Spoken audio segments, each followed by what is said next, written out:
শীতের পিঠা খাইতে কেমন লাগে রে? বিরাট মজা। আমি তো ছুটির অপেক্ষায় রয়েছি। ছুটি দিলে বাড়িতে যাব। বাড়িতে গিয়ে আমার মাকে পিঠা বানাতে বলবো। আমার মা অনেক সুন্দর সুন্দর পিঠা বানাতে পারে। আসসালামু আলাইকুম। ওয়ালাইকুম আসসালাম, বসেন।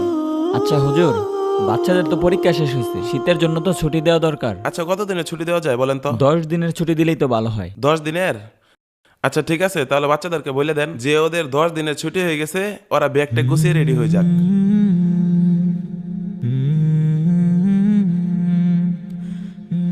এই বাচ্চারা, তোমাদের পরীক্ষা শেষ হয়েছে, শীতের জন্য 10 দিনের ছুটি দেওয়া হয়েছে। তোমরা সকালে ব্যাগ টেক গুছিয়ে বাড়ি চলে যাও। হ্যাঁ, বাড়িতে যাব।